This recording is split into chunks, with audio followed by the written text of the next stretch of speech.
Hey, everybody, it's Linda Light, and we're here today to talk about the right to protest and the Olympics. And I really wanted to get into the Olympics as a separate topic, but it all kind of comes together anyway. So I was just doing a little bit of research before this broadcast because I wanted to know if anything has changed about your right to protest. And I remember when I used to go to peace marches down in DC, I went to a couple with my soul sister, Selenia, up in heaven. Miss you, sis. Um, at that time, getting a permit seemed ridiculous. You're going to protest something. Why do you need a permit? But anyway, if you want to check that out, the ACLU has a information on their website about what you're allowed to do, what you're not allowed to do. It's still like a bunch of rules to me. So if you're going to protest, you're going to protest. Now, there's Olympians who have protested. There was a couple of guys back in the 60s. I think it was 1968. And yeah, it was Tommy Smith and John Carlos. They raised a black glove in protest. And it was, this is back in the 60s. Doing something like that could get you in a lot of trouble, can get you in trouble now. You're not supposed to do it. But peacefully protesting, if you're not violating if you're not violating anybody else's rights, or you're peacefully protesting, you should absolutely be allowed to do that. That's the world that, I thought we lived in. But anyway, I want to talk about the Olympic ceremonies first, and we'll go back to the protesting, because the opening ceremonies, I know a lot of you guys out there that follow this channel know about the predictive programming that's used, like Super Bowl halftimes and things, the satanic stuff and all of that. But the opening ceremonies for the Olympics back in 2012, do you guys remember back in 2012 when they had all those hospital beds? Like, they were totally telling us, they were telling us straight up that something's coming, on a mass scale, and the words, "This is for everybody." Do you guys remember that? I don't know if you remember that or not, but hey, Leanne, how you doing? So what I really wanted to talk about with the opening ceremonies is what I saw, my opinion, my feelings. And I know that there's people out there that have said that Agenda 2030, and they put the pictures together and saying that's the predictive programming part. But what I was seeing when they did the light show, and they had the lasers on the bottom, and they had the lights like boop, boop, boop, and then they had the red. I don't know if you guys watched it or not. I love the Olympics. I enjoy watching them very much.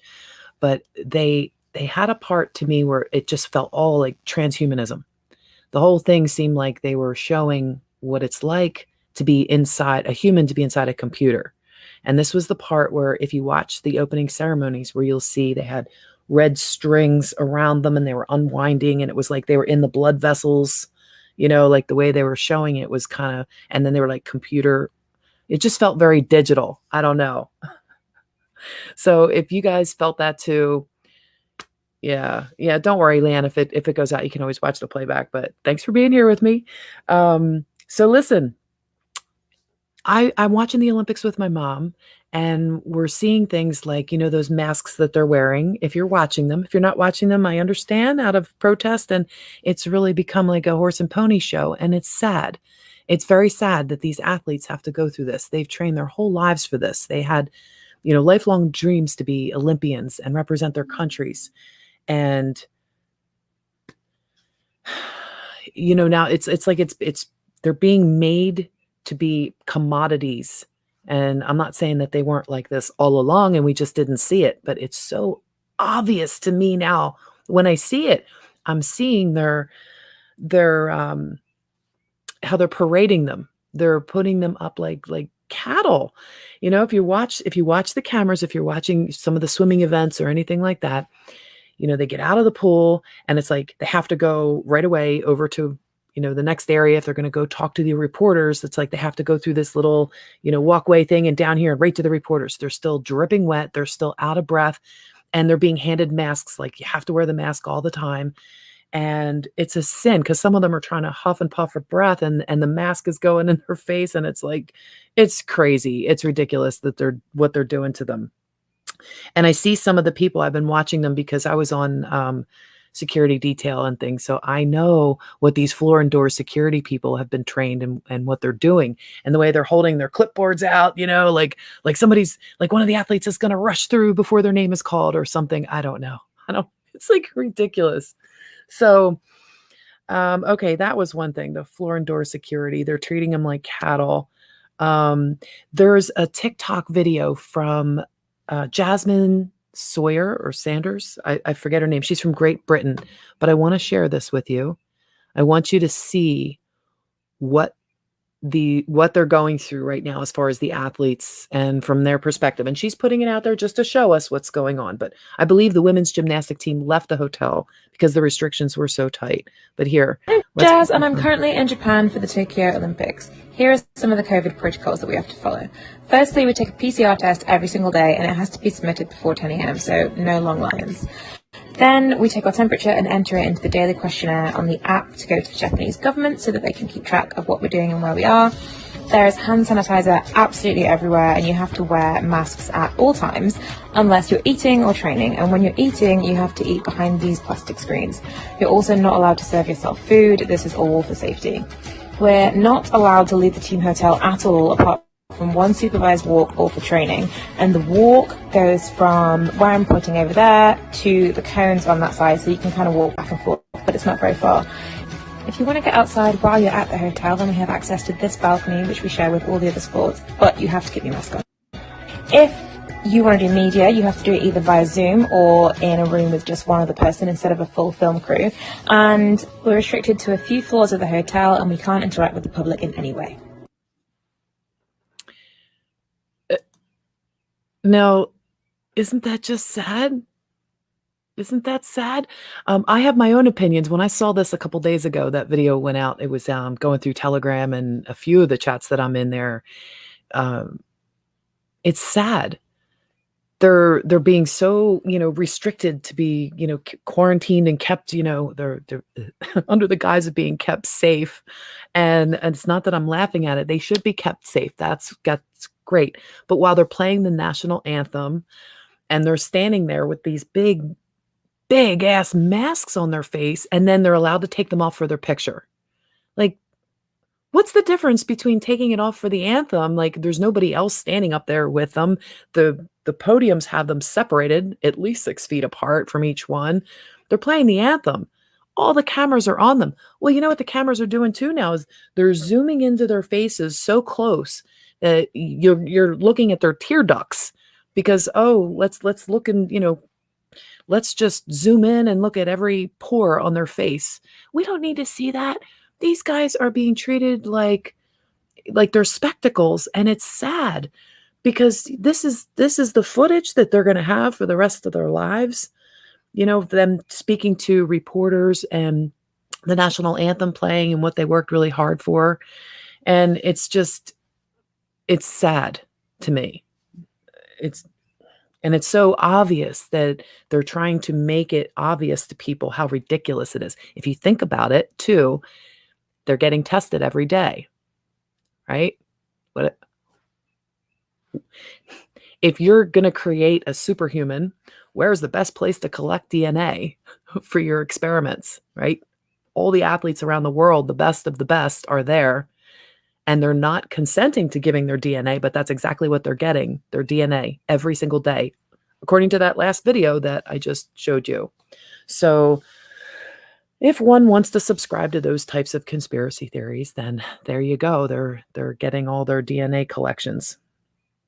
I just think that's really, really sad. So, superhuman conspiracy theories. I digress big time. Did you know these guys get paid too, as they should? And I'll show you in a second what the charts are for the top 12 paying countries. And I think that it's important to note that the Paralympics finally are getting paid, not just a fraction of what the other Olympians are getting paid. But I will show you this one. And this is, okay, let me see if I can make that a little bit bigger here. All right. I think that's as big as I can make it for you guys. But as you can see, USA down here, only 37, well, I say only, $37,500 for the gold medal, 22,500 for the silver, and 15,000 for the bronze medal. And only South Africa, Canada, and Australia are behind. Excuse me, are behind for those payments. But look at this. What was it? Brazil? No, Hungary. 168,000 for gold, 126,000 for silver, and 96,000 for bronze. And then it goes all the way up to Singapore. Now, I know I read about Singapore's restrictions. They don't get the whole 737. They have to give it back to the sport they're training in. But isn't that awesome that some countries are giving away this kind of money to their athletes so that they can continue to train, maybe start their own gyms, make the sport a little bit better? These are just the top 12 that I'm showing you right now. But the Paralympics are now starting this year. The Paralympics are paying their athletes the same amount as they're paying regular athletes. So, as they should. And I believe the Paralympics starts right after the regular Olympics. So make sure you watch and support them. And getting back to protesting, I think it is really important that people understand there's been protests for a long time. And if an athlete has the stage for 15 seconds of fame, or they have their moment where they have a chance to kneel or sit or raise their fist, or they do what they want to do for whatever reason, if it's during the national anthem and you're not speaking, you're not saying what you're doing, people think you're disrespecting our flag and the anthem. And I know there's a big thing about the anthem right now, but there's also a big divide and conquer, divided we fall, united we stand. And if people are united around the fact that racial and social injustices need to be rectified, just like the Paralympians can now be paid the same amount as regular Olympians, as they should. And the fact that that has been handled, and it's been handled, I think it was, the ruling was in 2018, but it affects them for these Olympics now. It's incredible. It shows the power of protest and how it works and how we can fix things that need to be fixed. And so I'm all for that. Now, if you're going to take the third stanza of the national anthem and say, use that, if you ever read that and you tried to interpret and understand what that poetry means. Now, I'm not sure if you have or not, but I have. I've looked at it. I've studied it. I've meditated with those words because something told me that's not what was meant by the bloodshed of the slaves. And I think that anything can be misconstrued and used as a tool to divide. So, we do have one national anthem. There is a Black anthem as well, and that's fine. But we don't want to go back into segregation. We don't want to separate and have everything. We want to fix things. We want to bring things to equal. This is what our country was founded on. The right to gather and protest is equal for all, and when it hasn't been equal, we need to bring that back up. We need to get our thinking in line with, bringing things equal and together. And so this whole thing about us uniting right now is a very important thing. Like, I just want to read something to you guys, if I can find it real quick. It was about the protests and your rights. All right. Well, while I'm looking for that, I just got distracted and remembered something else. When I was talking about the superhumans and the collection of DNA, if you think that's just a crazy conspiracy theory, maybe it is. But if you're not familiar with Henrietta Lacks, her book is called The Immortal Life of Henrietta Lacks. It's actually not her book. It was written by Rebecca Skloot, Skloot. The Immortal Life of Henrietta Lacks. And why is she important? Her DNA was taken, her cells were actually taken without her permission and no residuals to the family at the time that the book was written anyway. And they used her cells because her cells had a way of, I want to say reproducing. They called them the immortal cell, but they were able to use them for a lot of medical breakthroughs and whatnot, but they took them without her knowledge or her consent. And then they didn't give the family what they deserved, since the only cells that they found at the time that were able to sustain and then reproduce their immortal cells. So they were able to use them for future studies. Her family should have been compensated and compensated well. And at the time, I would say back in 2012, it was one of the books that our college campus was reading and learning about. And we had a family there, a family member from Henrietta Lacks, who came and was a guest speaker. And they were telling us that they received a little bit of compensation, but nothing compared to what they made off of her grandmother's cells. I think it was her granddaughter that spoke. So if you think for 1 second that they don't collect and use DNA and whatnot to their advantage, then you're sadly mistaken. And I suggest you do your homework on that. But most people watching my channel know. They know what I'm talking about. So let's see. Covered that. I know there's things that I'm missing. It was about the athletes. Oh, okay. So what about the ones getting COVID that turn their back to the flag for their country and then they suddenly get COVID and then they can't compete? Is it a punishment? I don't know, but it seems like a coincidence. I'll just say it's a coincidence. I don't believe in those. But anything can be possible. Yeah, the predictive programming that's in the opening ceremonies is crazy. And if you did you guys watch? I don't know, Eddie, how you doing? So, do you know Leanne? That's funny. So yeah, like when there's things like predictive programming and they're showing us stuff, there's been a lot of talk about the nanotech and things that have been given in the, things that might connect you to a cloud or literally make you transhuman. And there's also something I want to share with you guys. You know what? I'm going to share. So I'm going to keep this short today. I want to share one more video with you. And you're going to see what I'm talking about here. Okay. I digress. I can go from one thing to, it's really hard for me to stay with just one topic. So the right to protest is your right to protest. I really think that we need to get the show on the road with yellow vests and all of that and everybody hitting the streets and coming together. It doesn't matter what color, race, religion, what your beef is. We are supposed to be under this banner of this flag here that is a republic. And that's what we were always taught, that we pledged allegiance to the flag of the United States of America and to the republic for which it stands. We're not a democracy. We've been told we're a democracy over and over and over again, but our country was founded not as a corporation. We were founded as a republic, and it was quickly hijacked. So if you don't know your history on that, you definitely need to do your homework. Okay. So Leanne called you in here. That's great. Well, this is not like one of my normal, I usually talk about spiritual things and the ascension and multiple dimensions and meditation and all kinds of fun stuff like that. But I just needed to get this out about the Olympics because I'm watching it every night with my mom. And it's so obvious that it's like a set.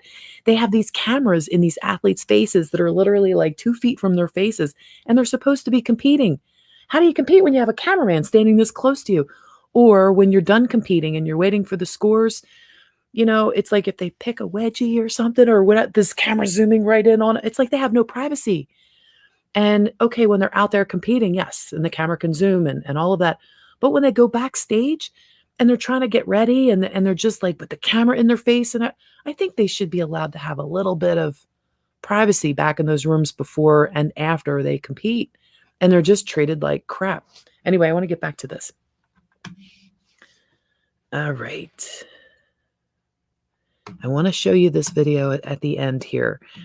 Okay, so this is gonna break open a conspiracy theory for those of you guys that still think, and this, you can share this video if you want, but for anyone who still thinks that there was no placebo in the vaccine, which were everybody I know that has had it, that has done their homework on it now, is kind of hoping deep down undercover that they got the placebo. And there's other people saying there was no placebo. That's a conspiracy theory. I'm going to blow that wide open for you here. This is directly from the UK. Listen up. The honourable member's question, Mr. Speaker, it's only 30 seconds. On the Novavax trial participants, they will have their vaccine pass in the United Kingdom And of course, we're working with other countries to make sure Here it comes. that is recognised. But as far as the UK is concerned, they will be considered as fully vaccinated, whether they've had the placebo or the vaccine. Do you hear that? The placebo or the vaccine. I'm going to rewind that part for you again, just to make sure you guys got that. Listen up. Here we go. Considered as fully vaccinated, whether they've had the placebo or the vaccine. On her very good question.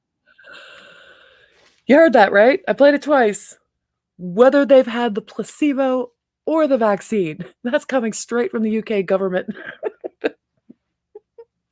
So, yeah, no, that's not a conspiracy. So if you know people in your family, there's still hope that they got a placebo. Okay. It's out there. You never watched the Olympics, Eddie. Okay. Yeah. I love the Olympics because I was always athletic growing up. And I always saw myself when I was a kid. I was a gymnast. When I watched the winter, I would ice skate, different things. I always saw myself be an Olympian someday. Never made it, of course. I wound up getting a tick-borne, supposedly. It's actually a bioweapon, Lyme's disease. And that's another story. But I wanted to show you guys that just to blow that conspiracy right out of the water. Yes, some of the vaccines were placebos. Let's just hope more rather than less. But we don't know. We have no way of knowing until that lid is blown off and the truth does come out to end all this madness. So I want to thank you guys for being here. And if you would like to show your support to help me, you can always visit my Patreon. It's Linda Light. And if you want to get any gear from my store, I have a gear store. My website is actually not up and running right now. I'm still trying to work on it, but I have some pretty cool gear that says the revolution continues, and love spelled backwards is written in red in them. I don't have a picture to show you. Actually, maybe I do. Hold on.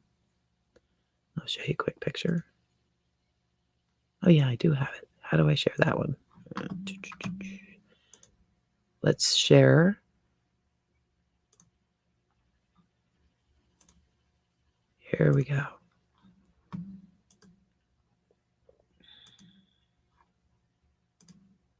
There. So there's a whole section in there. The revolution continues, and it's Cafe Press Store. So I make a couple bucks on that. And if you guys want to help support, that's wonderful. Thank you very much. My website will be back up and running sometime in August. So thank you for being here with me today to let me go on my little rant. The Olympics are just they always meant so much to me. And I just really, really feel for these Olympians now, these athletes. I'm so happy that the Para-Olympians get the same amount of money that regular Olympians do. That's long overdue and much needed. It's a sign to show you how protests can actually work. And I still think we should all hit the streets. It's all about saving the children. I think, Eric, you said something about that in there. You said, I always saw us as uniting in the streets for the children. I agree with you 100%. It is about the children. It's about the future. It's about making this world better. Like, you go into a room, you're supposed to leave the room better than the way you found it. If you go into your life and leave this world better than you found it, it's a lot of responsibility on the generations that are alive now because of the swamp that we've been born into and what's evolved over the years. But it's cleanup time, and we do need to leave it better. And we do need to save the children that we can save. All the floods are showing all the bodies that are being washed up, and also some of the bodies that are washing up, the ones that were underground, that were in those experiments with the mixed and spliced DNA.